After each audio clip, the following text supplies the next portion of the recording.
68 years ago, this week, Edentubber Mountain was rocked by an accidental explosion, which demolished the cottage belonging to Michael Waters. Michael was a Republican who had provided his home as a base to the IRA. He and 4 IRA volunteers were all killed. Paul Smith, Oliver Craven, George Keegan, and Patrick Powell.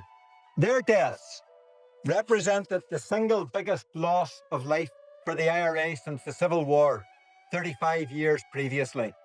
The Edentubber martyrs were killed in the middle of the IRA's border campaign. Partition had been imposed in 1921.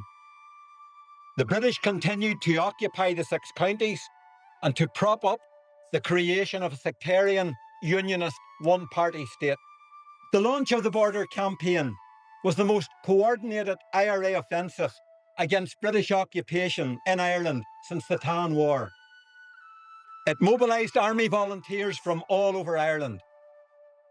In the same period, Sinn Féin contested British general elections in the north in 1955, winning 2 seats.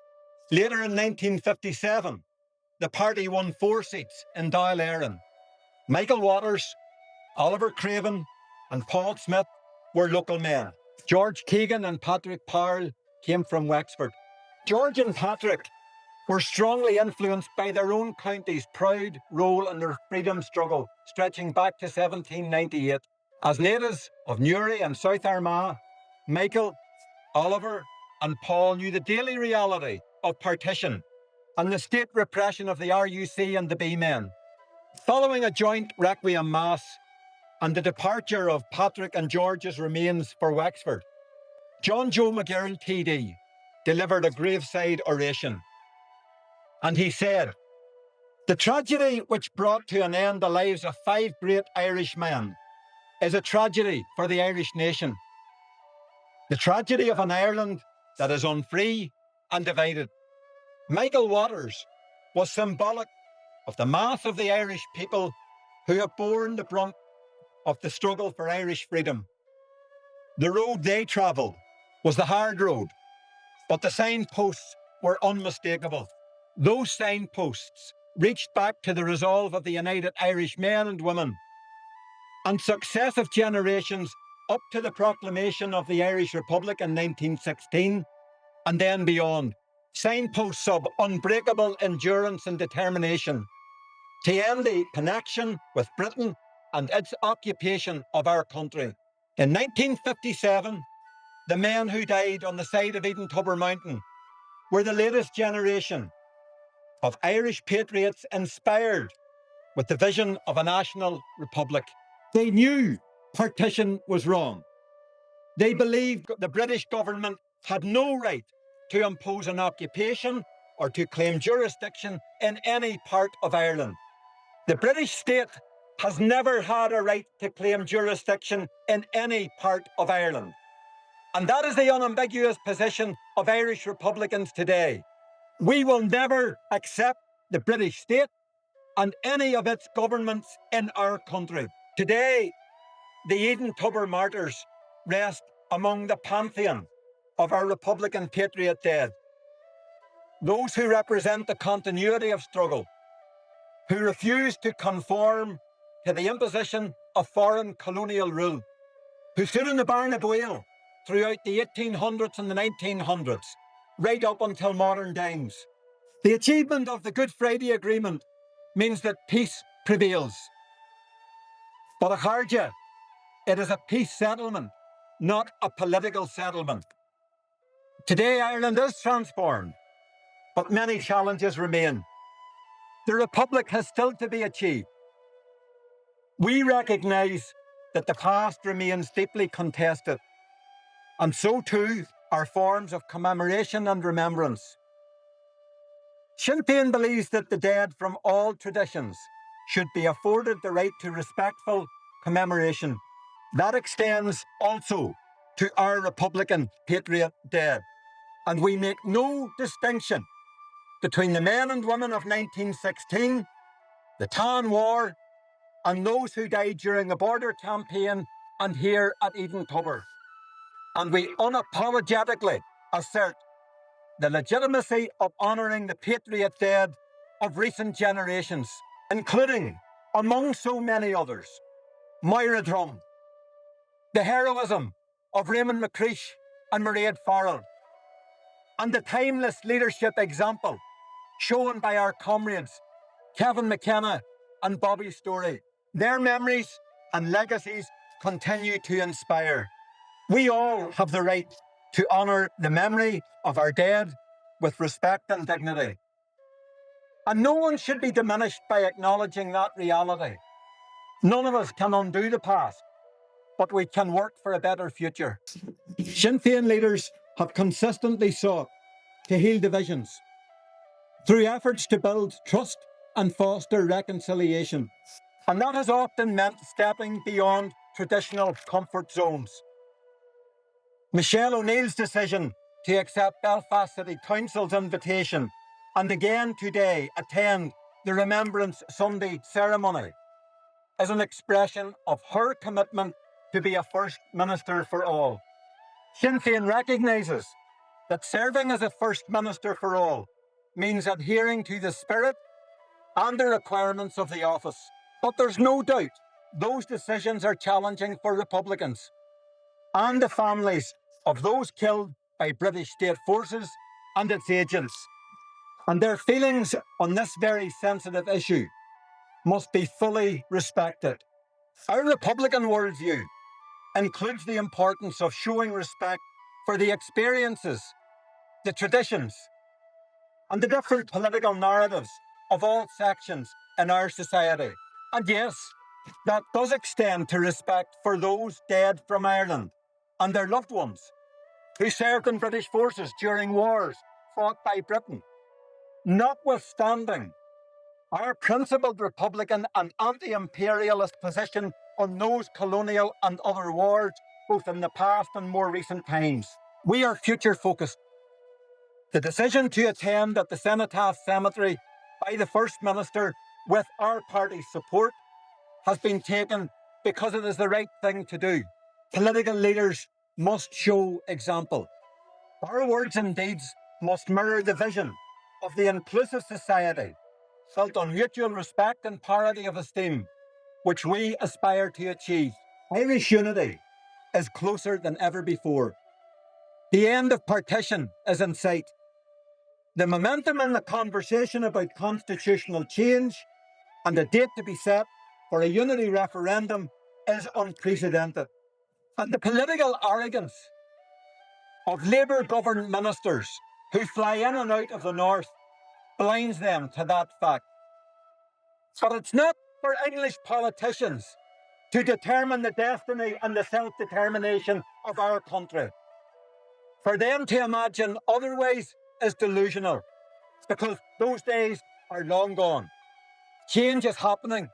We are in a new political space. It's time for a new chapter to be written. And that's why a date for a unity referendum before the end of this decade must be set now. The Good Friday Agreement has given us the means to make constitutional change and end the injustice of partition. It provides a peaceful, political and democratic path to bring about the reasonable and legitimate aim of Irish independence. This British government has a responsibility to help manage the transition. And that is why it makes sense to plan and prepare now for the transition. The position of An Taoiseach makes absolutely no sense.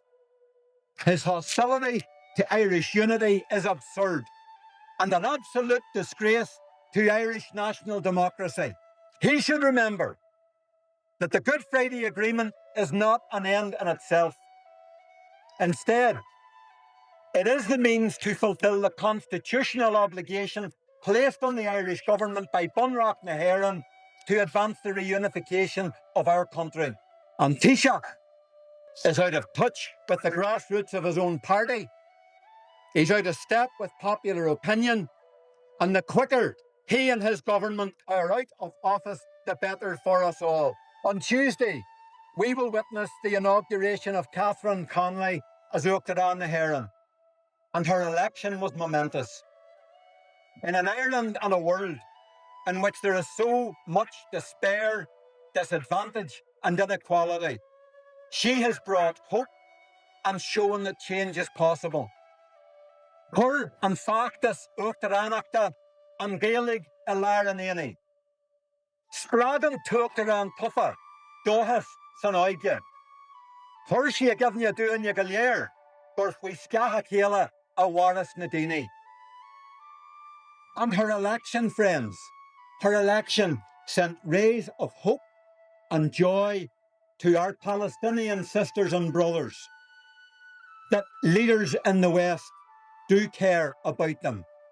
And from this place this afternoon, we send love and solidarity to the people of Gaza and the people of the West Bank, and all of our support for them in their quest for national self-determination and freedom.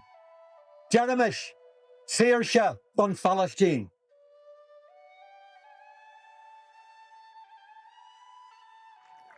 The coalition of left and progressive parties, independents and civic society organisations which came together in this campaign has rocked the Irish establishment, and more change is possible if we continue to work together to coalesce and to build alliances.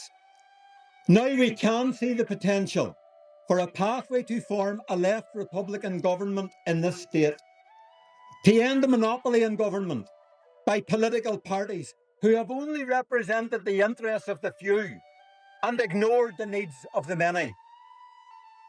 Of course, we must apply the lessons of the presidential campaign to not only remove the current government, but to continue growing popular support for reunification. We need to translate that momentum into a mass movement for Irish unity throughout Ireland. A coalition that brings together all strands of political and civic opinion, which can make a consensus on the national democratic question and the demand for a unity referendum. A structured national dialogue should now be convened among all political parties who agree on the need to plan and prepare for Irish unity. The unanimous support for Sinn Féin's motion in Dáil Éireann on Irish unity and the need for a strategy to prepare for reunification points the way forward. No single party can bring about a united Ireland on its own. The National Democratic Project is a collective responsibility. The national interest must be paramount. Preparing for Irish unity should be embraced by all political parties in government or in opposition, north and south. And that should be done in association with the Irish trade union movement, the business community, Common Law Class Gael, and other civic and grassroots organisations. Comrades and friends, Irish unity is the defining issue of our generation. And for that reason, I want to appeal to those citizens from the Northern Protestant tradition who are rightly appalled by the negativity of the DUP. I meet citizens like this all the time, and I assure them it doesn't have to be this way. The future is yours to shape along with the rest of us. The new Ireland belongs to your tradition also. So let's create it together. It presents us with new opportunities and horizons. Friends, we can be the change makers in Ireland's national journey, to move beyond the tragedies of the past, to shape a new future for present and new generations, and to construct a new constitutional settlement built upon national unity, equality, and social justice. So, friends and comrades, let's leave Edentubber today seized by that ambition, committed to realising a new national republic in our time. A Harja, Tapigi and Jesh, Iranian Nikela, Berigi Bua.